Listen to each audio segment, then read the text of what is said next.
All right. Oh, I'm an idiot. I do that every time I lock my, my forks. Every single time. I got motorcycle toys.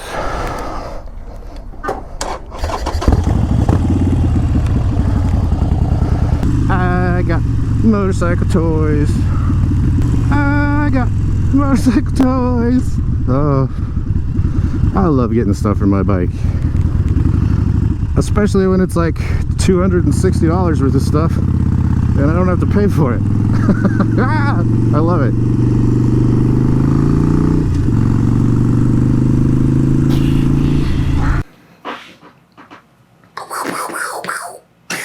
What is shaking, people? Sater here. I am excited because I got motorcycle parts, moto cackle parts. I went for a ride about, I don't know, a week and a half ago or something, and decided on my way back to stop at the Harley store, the local Harley store, Manowar Harley Davidson. Sponsor me. Picked up some things, picked up some stuff, and then I ordered some stuff from the Amazons, and I'm excited. One of the problems with having a bike that is almost completely blacked out and wearing gear that's almost completely blacked out is that at night I become invisible.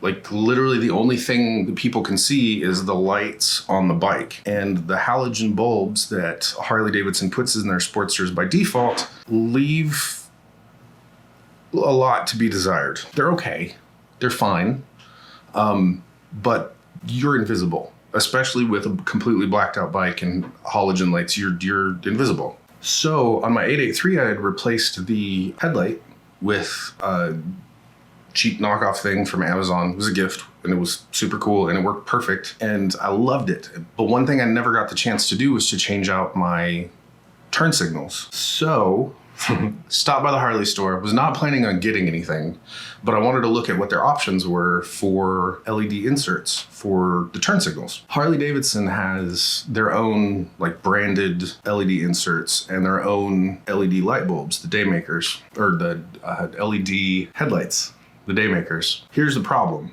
I went and looked up on the Harley Davidson website what it would cost if I were to get those parts directly from Harley Davidson. LED inserts, there's two sets, one for the front and one for the back, and they are both $89.95. And the Daymaker headlight is $409.95. $400 for a light. And it's not even the cool one that like the lights shift when you're turning, which is super cool technology. These are just standard LED headlights. Daymakers, but they're just LEDs. So if you were to get this directly from Harley, it would cost $589. So almost $600 after taxes and whatever. I went down to my local shop and my dude Centron at the parts counter, shout out to Centron,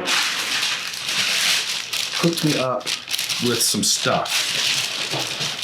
Their bags are so loud. Their bags are so loud. I had asked him about LED inserts, and I know that they sell the Custom Dynamics LED inserts as well, but he hooked me up with these from a company called SIGZ or PRI. I don't know. Rogue Rider Industries. We'll go with that. So he hooked me up with these. And here's an interesting thing. And I don't know if this is for every Harley store, every Harley shop, or just my local one. Again, shout out Manowar, sponsor me. They are a certified dealer for Rogue Rider Industries. These things come with a lifetime warranty, which the Harley ones don't at all. Price-wise, these kits, there's a front and a back kit, and these at the shop were $89.99, which is what, a few cents, 4 cents more than the Harley ones, and full lifetime warranty. You can get the Custom Dynamics kit. The Custom Dynamics kit is the front and rear for $219.95, roughly. That's on Revzilla. The Custom Dynamics you can get pretty much anywhere. At any bike shop, they have them. Again, no lifetime warranty. And that's the cool thing, because the local Harley shop here is an authorized dealer and these have a lifetime warranty. If anything bad happens to them, instead of having to deal with the warranty with the company, I can just take these back into my Harley shop and they'll swap them out for new ones and they'll deal with the warranty stuff, which is super dope. I picked up some of these and I picked up some smoked out rear lenses because I found out the hard way that the lenses on the back of Sportsters Sportsters in specific. I don't know about the higher ones that come with LEDs by default, but the Sportsters lens caps themselves are red, and the halogen lights inside are just white. So you can't smoke out the rear because your brake lights have to be red in the back. So you can't smoke out your rear lights unless you have LED inserts. Another cool thing, on the custom dynamics inserts, as well as the Harley Davidson ones, the lights, let me see if I can get one of these out. The lights, there's two different rings. There's like an outside ring of lights and an inside ring of lights, and the outside is one color, the white, and the inside is red. When you turn your blinker on, you have the white and then the red blinking in the middle. These, the entire thing switches color, which is super cool. And I'll show a picture once I get all these installed and stuff. But there was a floor bike, show floor bike, whatever, right in the parts department that had these in them. They're perfect. I'm actually super, super excited about this. That's what I got. I think that's it. Oh, no, it's not. I totally forgot the other thing. Instead of getting one of the $400 Daymakers, I went back and ordered the exact same headlight I had on the other bike, which is from a company called Funlove. These are kind of knockoff Daymakers. They look just like the Harley ones. Here's the difference. This one was 40 bucks instead of 400 for pretty much the exact same light. So, of course, I went for the cheap one. These are all the parts that I got. I will say if you do decide to go with the Harley one, they do have two different ones, one with the blacked out inside and one that's all chromed out. I think Funlove, they're just all blacked out because science, I don't know. I'm probably gonna cut this into a couple different pieces because the lighting in my garage is awful. I can't really go film anything in there right now because it's the middle of the night. But I wanted to get this out of the way so that when the weather's nice, I don't have to sit through this when I wanna be outside doing fun stuff. I'm going to cut now to me installing these, which the turn signals are gonna be super easy. Like they're literally, let me pull one of these out again. They're literally plug and play. You pull out the halogen bulb and it has the exact same end. If that'll focus, probably not because of my big giant head. But they have the exact same end that the halogen bulbs have. So you just plug them in and then like wind the cable up and stick them in there. Those are super easy. The hard part on an iron 1200 is the headlight, which on my 883 was super simple because the headlight was just like a normal headlight. The iron 883 has a cowl or like a little mini fairing, and the mini fairing is actually the mount for the headlight. So in order to even get to the headlight, I have to take the whole fairing off, cowl, and take the headlight out and then pull it apart. So that's going to be the difficult part, but hopefully I only have to do it once and we'll never have to worry about it again. I have pulled it apart before and it's fairly straightforward. Pulled it apart when I was doing my wire tuck to get wires routed where they needed to go. But I'm going to do some video of before and after so that you can kind of see the difference, because it is a major difference in how bright it is and will make me feel so much more comfortable. I love riding right at dusk, but I always get a little freaked out when it gets too dark because I vanish and I don't like people not knowing where I am. I'm gonna do some before and after video, some install stuff. It'll be fun, stick around, and I will see you in the garage probably tomorrow or something. I don't know, next week, who knows? See you there. I almost forgot. This entire thing, this entire haul from the Harley store, I'm so prepared. I'm an epically amazing YouTuber. The entire order that I got from the Harley store, which was both of the LED kits from Rogue Rider Industries, as well as these, which are super expensive and you can probably find them cheaper. Actually, those aren't bad. I thought these were more expensive. These were only $13. Probably still find them cheaper on Amazon. But this entire haul was $204.55 after tax. And the headlight that I got was $39.99, and with Prime shipping was free. So the entire thing was less than $250 instead of $589 if you go for the Harley ones. I would highly suggest these so far. We'll see once I do the install again. I'll swing back around and do a little like piecemeal picking everything up at the end. But I'm stoked. I'm super happy. I never got to do all the LEDs on my 883 before I got run over. I'm excited to finally be able to do it. Now, for realsies, to the garage. So this is what the halogen lights look like, just stock with my crappy light here in the garage. You can see they work, you know, it's It's great.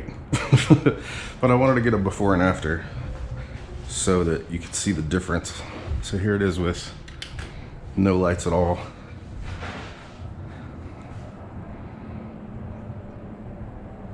There's the brights for like braking. There's a blinker. All right, so that's the before. Just have a little edge in them. See if I can find it there. If you can see that. And you just stick that in there, give her a twist, pops right off.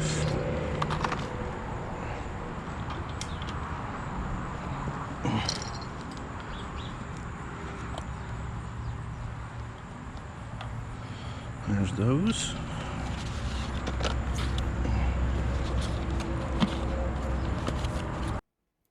Hey gang, so the audio kind of got really crappy here when I was out in the world recording this. I live right next to a highway, and all of a sudden it was like time for all the trucks to come by. So the audio became kind of useless, and I also wanted to speed some of this up because there's a lot of me fumbling around with packaging and things like that. So I'm doing this voiceover in post, trying to remember because it has been a few days. Overall, this was a really easy install.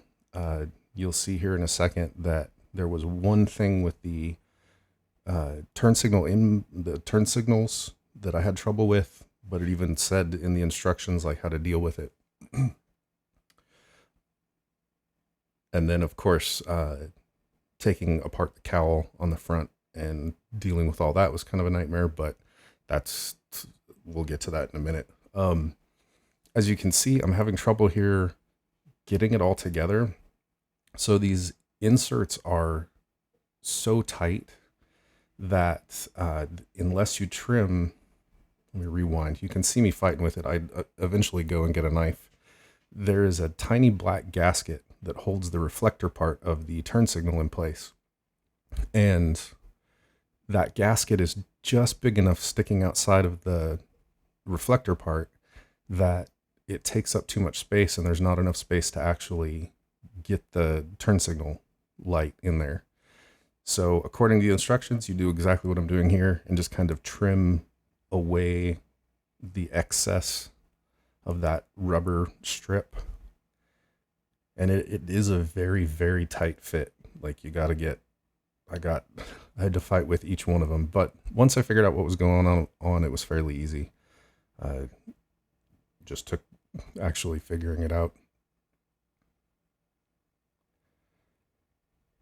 And here you can see me fighting with it again. And I apologize as well for some of the angles. It's the first time I've ever recorded one of these, and some of the angles that the camera caught were not, I didn't know what you guys were going to see. So I've tried to edit out a lot of the bad stuff. It gets really bad when I'm taking the cowl off, but I did pause for a moment at one point so that you guys could see something that hopefully will help.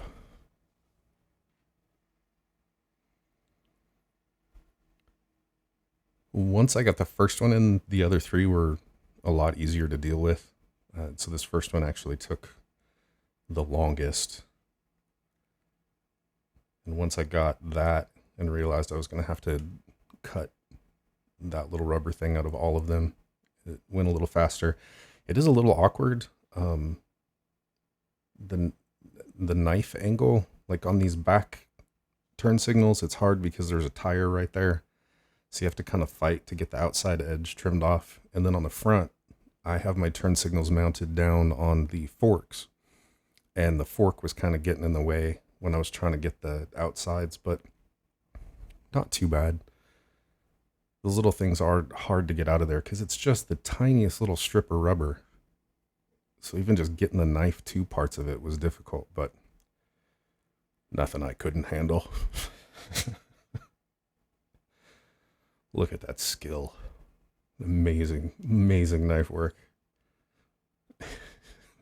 Trying not to cut my hand.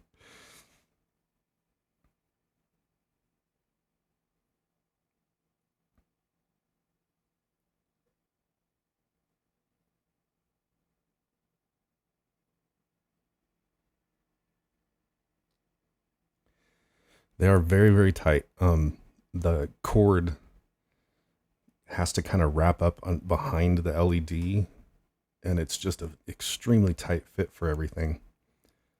So I'm gonna have to keep an eye on them just to make sure you can't the lenses don't necessarily like click into place, which is sketchy. Like it just feels sketchy. But I managed to get them all together. I'm just gonna keep an eye on them to make sure. Look at how pretty they are. They're so much brighter. Gonna have to keep an eye on them just to make sure because there's so much pressure in there. I don't want them the lenses to pop off and me have just a dangly LED hanging out of the back of my bike. So here's kind of a good angle where you can see that gasket. I don't know if it's technically a gasket. It's just a little rubber strip to keep that thing from moving around. According to the instructions, you can also push the whole reflector back somehow. I tried it on one of the back ones and I didn't understand how that worked. They're really tight in there, so I don't know how you would do that. But they said it's possible. So that's maybe another option if you're not wanting to take the knife out and start cutting stuff apart.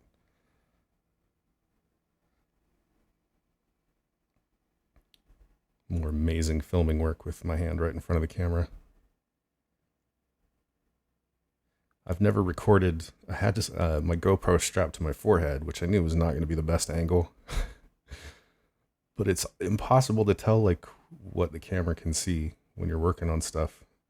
And some of the bolts and things, like getting the cowl off, those bolts are kind of like wedged up in there. So there are a couple angles where I was trying to find bolts and get stuff in there, and all you can see is just, a face full of headlight or whatever. So I apologize.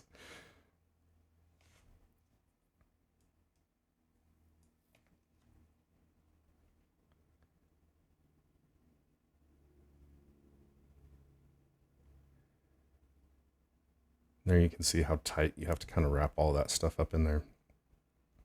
The front ones seem to work a lot easier than the back for some reason. Maybe it's just because I've done a couple already, but they seem to kind of fall together a little easier. Back to zoom mode.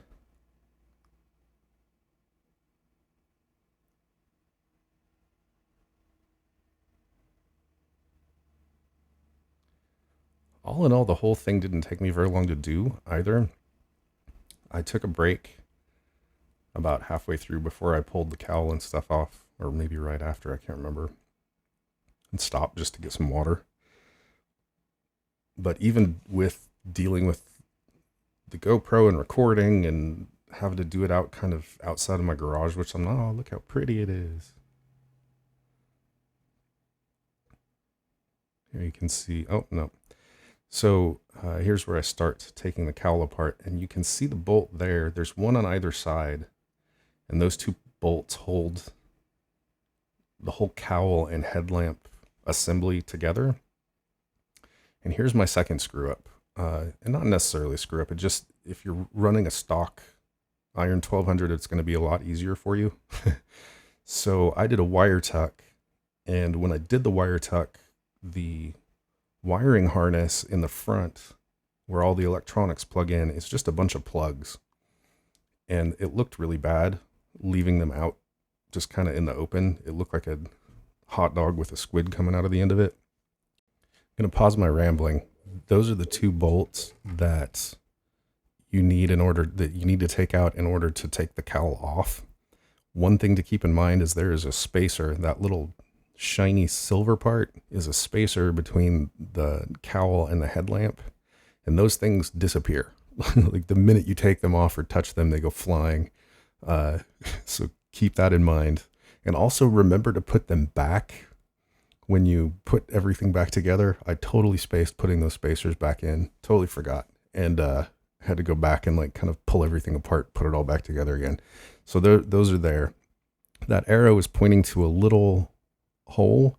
That's the bolt that actually holds the headlamp into the cowl.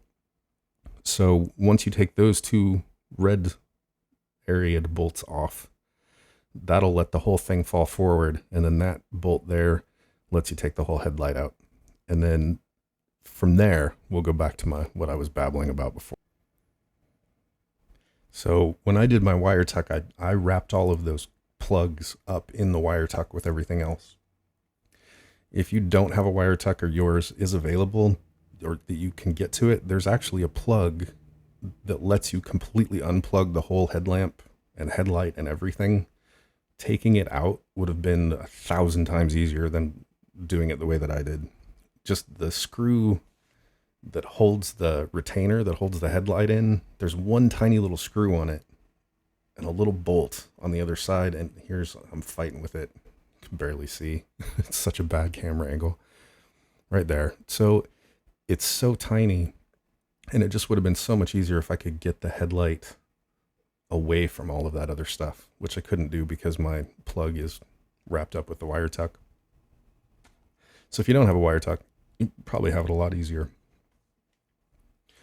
One thing to keep in mind with the headlight, these are fairly simple as well. It is kind of a tight fit, but I had this headlight on my 883 and I fought with it forever to get it in there. So I think I had like muscle memory from doing that or something, because it went in really easy this time. Either that or the headlight case thing is actually bigger on the 1200. I would doubt it, but it seemed like it went in a lot easier this time. But one thing to keep in mind when you're putting that retention thing back on the headlight, make sure your headlight is straight. Mine is just the slightest bit crooked. It's not enough that you would even notice it really, unless you're looking directly at the headlight. So definitely the next time I have all this stuff pulled apart, I'm going to have to go in there and straighten it up a little bit, but it's not enough that like you can even tell. It's just me being paranoid. And here I had to stop and go look up which direction of the headlight was up, because I can never remember. They look the same up and down. The last little bits of video here are just going to be me putting the headlight back together. Got really bad camera angles on all this stuff. It's like upside down and stuff. It was awful. So I'm going to cut through a bunch of it, but basically you do everything in reverse. And then I'll do some before and afters. I got good before and after stuff so you can see the difference in the lights. And I'm going to go ahead and sign off from the audio side of this. And thank you guys for watching. If this helped, hit the like button down there. If it didn't help and you hated this, then hit the thumbs down button. Either way, I get it. I completely understand. But this is my first try doing one of these, so I apologize. If you've made it this far, thank you for putting up with my nonsense. And until next time, don't do anything I would do.